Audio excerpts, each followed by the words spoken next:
कुटिलाई तो कतली न संग कटकाए। अरे आए हैं पूरा समाज लेकर एक मतलब लड़ाई हुआ करे जाकर। हाँ सब सेना आज तो सब बिल्कुल लैसो लैस है। आज तब हाथी घोड़ा देखत ना हो तब सब चले आवत है।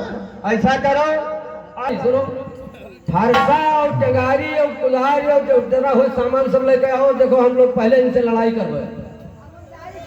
सनमुख नदी के उस पार नहीं जाने देंगे हम। समर मरण पुत्र कस धन आज कुछ होबे होई तो फिर हमारे इनका पहले युद्ध होई उसके बाद कुछ होई। माचा माचा इनके ले लो तब। चलो भैया चलो। प्रभु श्री राम को जाते हुए देखा है। दुखी लागत है हो, ये दुखी लागत है। प्रभु श्री राम को हाँ देखे देखे क्या है, हम स्वयं उनको गंगा सरयू के उस पार करके आए हैं।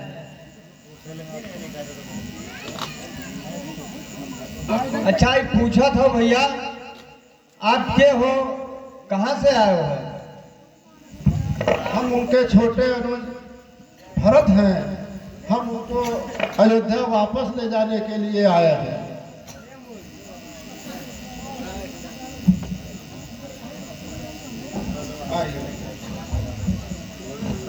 अस कही भेंट सजोवन लागे कंदमूल फल खगम मृग मांगे। महाराज तीन पाठी न पुराने भरी भरी बार कहाँ रन आने। महाराज हम लोगों से बड़ी भूल हुई थी। हम लोगों को लगा कि आपकी माता ने छल करके उनको वनवास किया है और आप वहां भी उनसे युद्ध करने के लिए जा रहे थे, इसलिए हम लोगों को क्षमा करें। युवराज हम स्वयं प्रभु को सरयू के उस पार किए हैं, वो चित्रकूट में अपना निवास स्थान बनाए हैं। तो मुझे आप श्री गुण का दर्शन करवाइए भैया। हाँ ठीक है युवराज, चलिए हम आपको उनके निवास स्थान तक ले चलते हैं। ठीक है भैया। हो रामा राम को मना भरत चले चित्रकूट हो रामा राम को मनाने।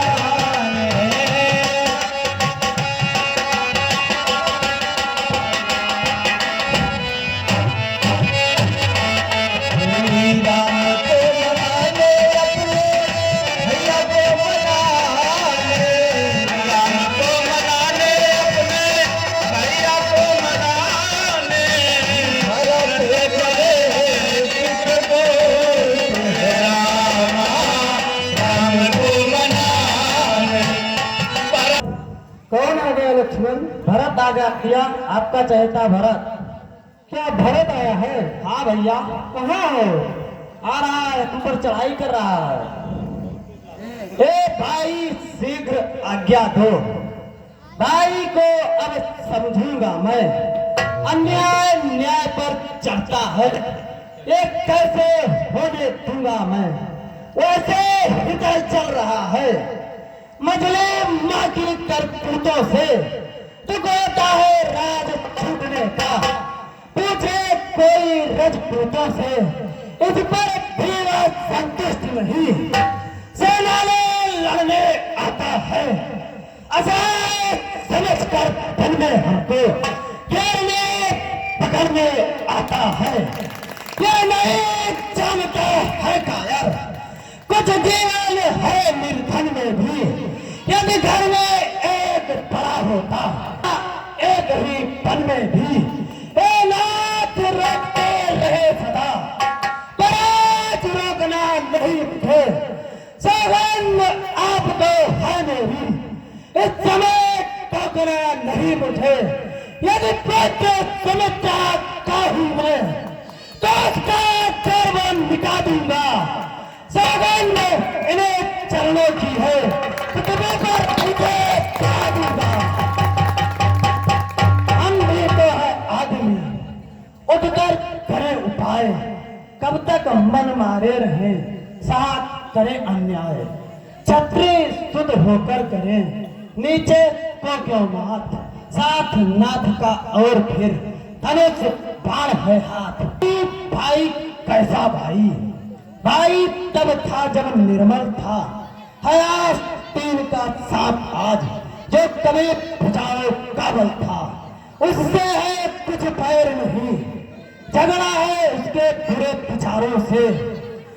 उससे है कुछ पैर नहीं, झगड़ा है उसके बुरे विचारों से। इस वाले दांत तोड़ दे तो कुछ खौफ नहीं फुकारों से। सेवक का तो धर्म नित तत्पर होना सेवा में, स्वामी पर संकट आए तो न्यौछावर होना सेवा में। इसलिए हाथ में धनुआ है, धनुआ पर बाण चल रहा है, शत्रुओं समर जाओ रण में, लक्ष्मण का क्रोध बढ़ रहा है। खंड खंड विंध्याचल जब दिल हो जाए तो पार समंदर से उठकर अंबर से चाहे टकराए। शंकर भी आकर मदद करे तो शंकर के ही साक्षी है, रामे उसको संहारूंगा जो रघुराई का बैरी है। लक्ष्मण भैया, भरत की बुद्धि ऐसी कुटिल कभी नहीं हो सकती। वैसे ही भरत गिर गया, कुछ नहीं से आता है तो सुशील भाई सब जगह नपाया जाता है। फिर भी माना बदल गया, चाहता निभाना मेल नहीं, तो उससे उसकी सेना से जय पाना कोई खेल नहीं। तुम इतने एक धनुष तुम पर कब तक सम्मुख अड़ सकते हो? इतने दल वाले राजा से रण में कैसे लड़ सकते हो? लक्ष्मण, यजमाना भरत बदल गया है तो तुम अकेले उसका सामना कैसे कर सकते हो? भैया, आपके इन्हीं सरल स्वभावों से हमारे हाथ से हमें आया हुआ राज वापस चला गया। जब तलक भरत था धर्मवान, तब तक हम दबा न सकते थे। मैं क्या 100 लक्ष्मण भी उसको लड़ने में हरा न सकते थे। पर आज अधर्मी है वह ही, दल भी उसका अधर्म का है। इसलिए धर्म का एक बाण उन सबका वध कर सकता है। बस समय दान हो गया नाथ, आज्ञा के दिल मच रहा। अपमानित छत्री कालो हूँ, भीतर ही भीतर उगल रहा। या तो बाण शत्रुओं का संघार बाण हो जाएगा, या आज सेवा में बलिदान बाण हो जाएगा। सावधान सावधान लक्ष्मण सावधान, तात प्रताप प्रभाव तुम्हारा, को कही सकही को जान निहारा। तुमने भरत को मारने की जो प्रतिज्ञा की है उसे तुम अवश्य पूरा कर सकते हो, किंतु वेदों और विद्वानों का कहना है कि मनुष्य को ऐसा कोई भी कठोर कर्म करने से पहले उसके उचित या अनुचित होने पर विचार अवश्य कर लेना चाहिए। कोई बड़ा और महत्वपूर्ण कार्य बिना सोचे समझे नहीं करना चाहिए, जिससे पीछे पछताना पड़ जाए। इसलिए उचित अथवा अनुचित की बात सोचकर और इसका परिणाम क्या हो सकता है इसका विचार करके ही युद्ध के लिए धनुष उठाओ, क्योंकि युद्ध में सर्वथा हानि अधिक होती है और लाभ कम होता है। तुमने सुनी लक्ष्मण? हाँ भैया, जो लोग उचित और अनुचित का भली भांति विचार किए बिना किसी कार्य को करते हैं वो पीछे पछताते हैं। भरत को मारने की जो तुमने प्रतिज्ञा की है उसे तुम अवश्य पूरा कर सकते हो। मुझे तुम्हारी वीरता और पराक्रम पर कोई संदेह नहीं, परंतु सोचो कि भरत के प्रति तुम्हारा संदेह मिथ्या हुआ तो क्या उसे जीवित कर सकोगे? राजमत का प्रमाण प्रजा के साधारण मानव को हो सकता है, इंद्र जैसे देवता को भी हो सकता है, परंतु भरत का स्थान देवताओं से भी ऊंचा है। वो महामानव के रूप में मानव की एक परिसीमा है। जिस प्रकार भारत ही हो, जिस प्रकार खटाई की दूर से क्षीर सागर का दूर नहीं फिर सकता, उसी प्रकार भरत को अयोध्या तो क्या त्रिलोक का ही राज दे दिया जाए तो इसे राजमत नहीं हो सकता। और लक्ष्मण, मैं तुम्हारी मैं शपथ खाकर कहता हूं कि यदि मेरा संकेत अगर भरत को मिल जाए तो एक संकेत मात्र से ही वो राज तुम्हें दे देगा। मुझे रात पात नहीं चाहिए भैया। और हम लोग अपने राजा के विरुद्ध शस्त्र नहीं उठाएंगे। वो हमारा राजा है, यदि प्रहार कर रहा है तो उसी को प्रहार करेंगे। धीरज रखो। और यदि वो आक्रमण कर दिया तो उसी को आक्रमण करने दो। वो हमारा राजा है, हम उसके विरुद्ध अपना शस्त्र नहीं उठाएंगे। जो आज्ञा भैया।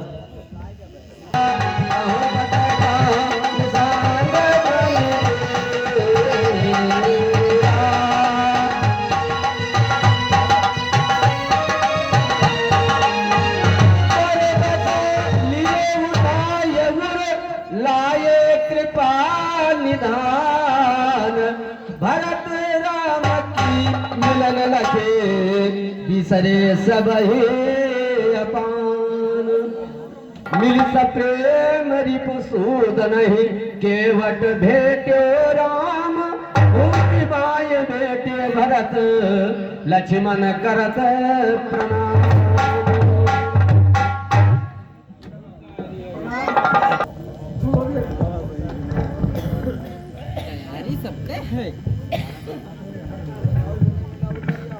मुझे क्षमा कर दो भैया, आपके प्रति हमारे दिल में इतने गंदे विचार थे। मैं तमसा नदी पर छोड़ आया था, उसके लिए आप हमें क्षमा करें। आपको यहाँ देखकर मेरा मन बहुत प्रफुल्लित होता है। और बताओ, तुम यहाँ क्या कर रहे हो? अयोध्या में सब कुशल तो है ना? समस्त गुरुजन, प्रजाजन और हमारे पिताश्री कैसे? भैया बोलो भरत, पिता, हमारे पिताश्री कैसे हैं? भैया बोलो भरत, हमारे मन में संचय उठे हैं। भैया, पिताजी पिताजी हम लोगों को छोड़कर चल दिए, हम अनाथ हो गए। नहीं विधाता, ये तुमने क्या कर दिया? पिताश्री, पिताश्री, हम लोग अनाथ हो गए भैया। हाँ भैया, हम अनाथ हो गए। पिताश्री, गुरुदेव, हमने पिताश्री को आपके श्री चरणों में छोड़ाया था, वो कहाँ चले गए?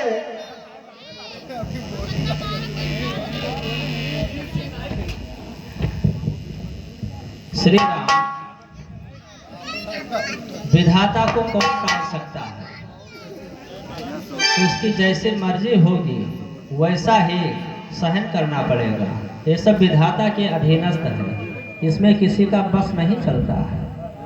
हाँ गुरुदेव, उन्होंने स्वयं कहा था कि दुख में धीरज रखना अच्छा होता है। हे पितृ परमेश्वर, आप जिस भी लोक में हो, मुझे अपना आशीर्वाद प्रदान करें।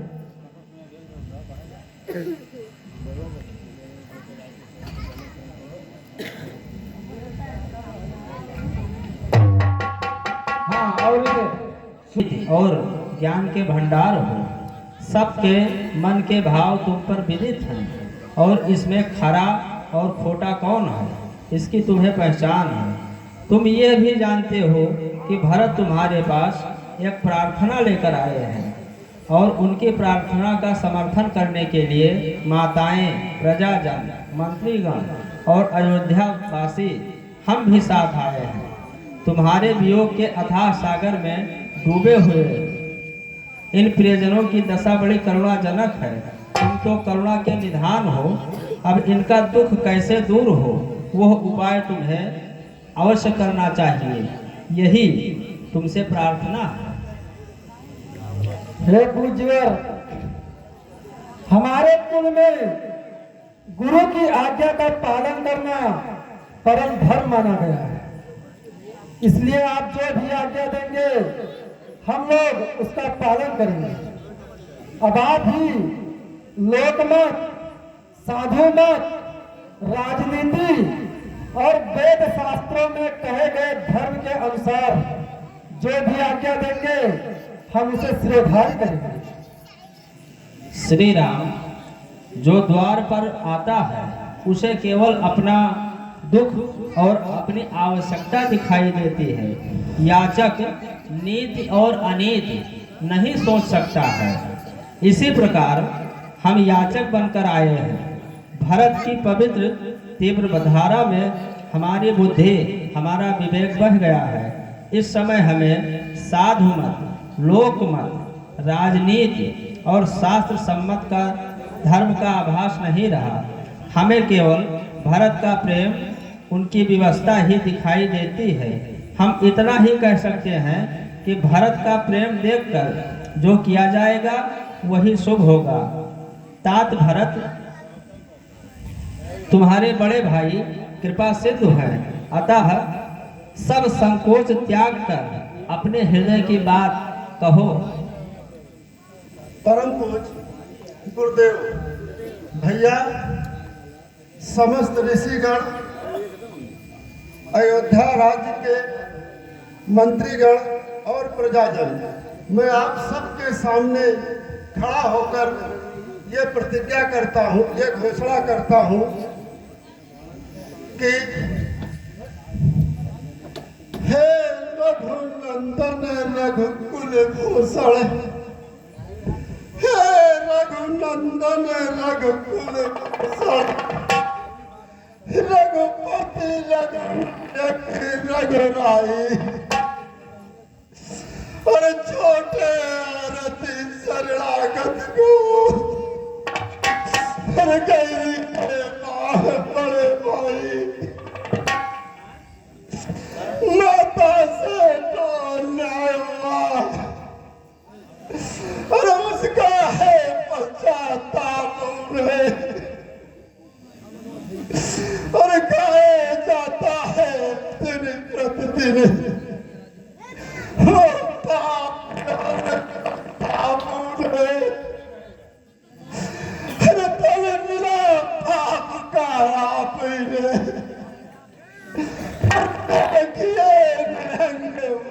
काला,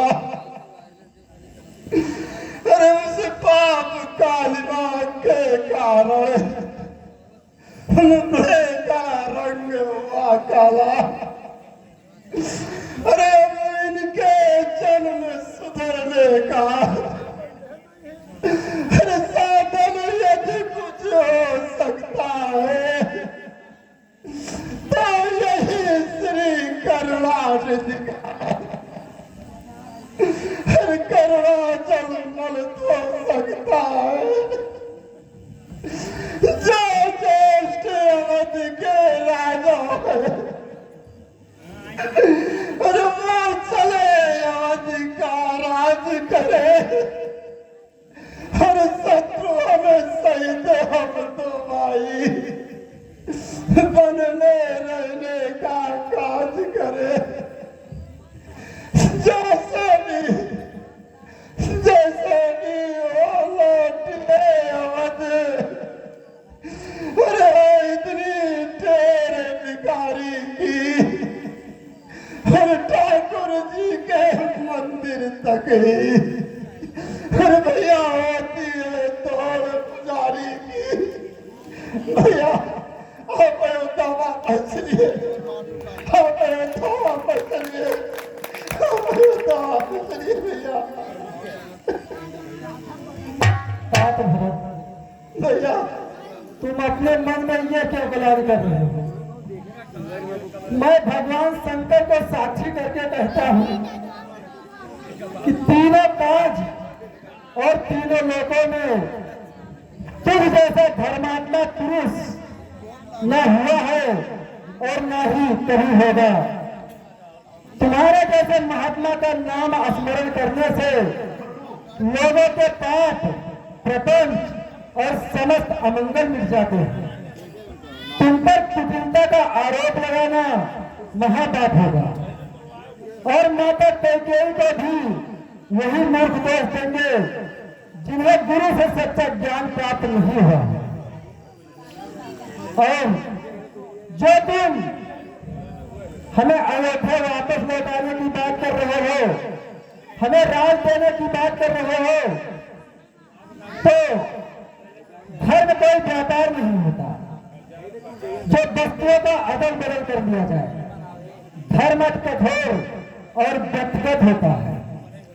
अगर हर प्राणी अपने कर्तव्य को एक दूसरे के कंधों पर डाल देगा तो सृष्टि में अनाचार फैल जाएगा। और तुम राजा होकर के ऐसे अनाचार की बात कर रहे हो। और जो तुम मुझे कह रहे हो कि अयोध्या लौटो, तो सुनो, भरत लाल अब बात या हो कैसे स्वीकार, आज लौटने के लिए आत्मा है लाचार। जो एक बार कुछ निश्चय कर फिर उस निश्चय से टलता है, उसका टलना चंचलता है, निज आत्मा की दुर्बलता है। वनवास हमारे लिए अच्छे पद पर पहुंचाता है राज कुछ इसके आगे यह मार्ग बड़ा सुखदाता है। भरत, हमारे पिताश्री ने जिस धर्म को पालन करने के लिए न कि केवल मुझे त्याग दिया, बल्कि मुझे त्यागने के दुख में उन्होंने अपना प्राण भी त्याग दिया। अब ऐसे सत्यवादी पिता के वचन को हम चारों भाई निभाएं, यह उनके स्वर्गवास हो जाने के पश्चात उन्हें झूठा प्रमाणित कर दिया। बताए भरत, इस समय हम लोगों का क्या धर्म है? भैया, अरे जेठे भ्राता जी के होते छोटा न राज्य कर सकता है, यदि करता है तो है अधर्म। ये धर्म शास्त्र की आज्ञा है। और जब बात धर्म अधर्म की हो तो कर्मशील क्या कर्म करे। अरे भाई, तुम्हें यही पे है, ये भाई भरत अधर्म करे। नहीं भरत, मैं कभी न दूंगा आज्ञा। तुम पाप अनीत अधर्म करो, उपदेश यही होगा मेरा। सत्यवादी हो, सत्कर्म करो। पितृमात की आज्ञा का पाना बेटे का धर्म कहता है। यदि यह आज्ञा टाली जाए तो भी अधर्म कहलाता है। जब बात धर्म अधर्म की है तो कर्मशील क्या कर्म करे। हे भाई, तुमको यही प्रिय यह भाई राम अधर्म करे। बताओ भाई। तो ठीक है भैया, आप अपना धर्म निभाइए और मैं अपना धर्म निभाऊंगा। मैं भी इसी पड़कुटी के सामने कुसा बिछाकर अन्न जल ग्रहण किए बिना तब तक अन्न जल नहीं ग्रहण नहीं करूंगा जब तक निर्णय नहीं आ जाता कि राम को भरत प्यारा है या नहीं। नहीं तो इसी चरणों में मैं अपनी प्राण त्याग दूंगा। उससे तुम्हारा कुछ सहन नहीं होगा। गुरुदेव, रक्षा कीजिए। गुरुदेव, रक्षा कीजिए। श्री राम, भारत के भावना के आगे हमारा भी बुद्धि विवेक कुछ नहीं काम कर रहा है। अगर हो जो उचित हो वही कार्य कीजिए। भरत, भैया मुझसे तुम्हें दुख सहन नहीं होगा। मैं तुम्हारे प्रेम के आगे हार गया। जो राज तुम मुझे देने आए हो उसे मैं स्वीकार करता हूं, लेकिन मैं भी तुमसे कुछ मांगना चाहता हूं। क्या भैया?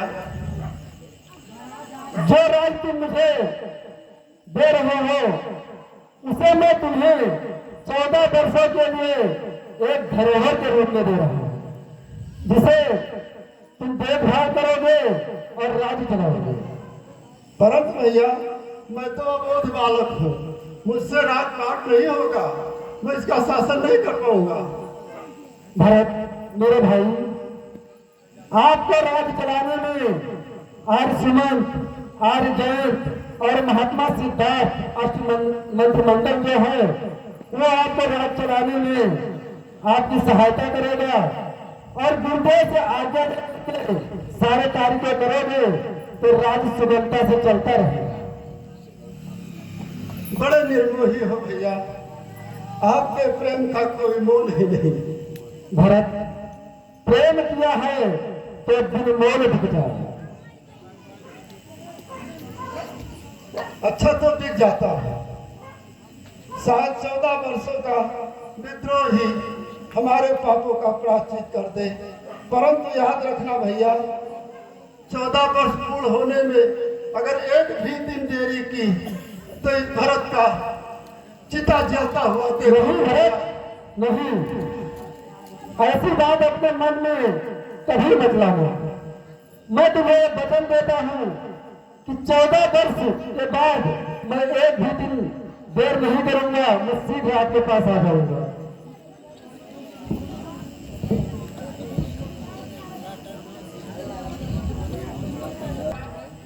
मैं आपसे कुछ मांगू तो दोगे? पगले, तू यदि मेरे प्यार भी मांग ले तो इसी छोड़ दे दूंगा।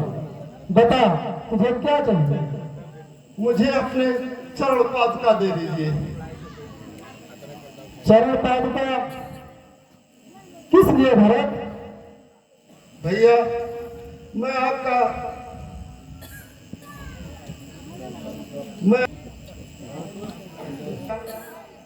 आपका राज तो आपके सेवक के पास धरोहर के रूप में रहेगी। जब तक आप नहीं रहेंगे सिंहासन पर कौन बैठेगा? मैं आपके चरण पादुकाओं का आपका राज चिन्ह मानकर सिंहासन पर रखूंगा और प्रतिदिन उसका आशीर्वाद लेकर आपके राज का संचालन करूंगा। ठीक है भरत, तुम्हारे भातृ प्रेम को देखकर मैं तुम्हारे प्रेम के आगे विवश हो रहा हूँ। लक्ष्मण, इन्हें चरण पादुका दे दो। भारत की सुंदर भूमिका से प्रभावित होकर के आप इस पर अपना चरण रख दीजिए एक बार।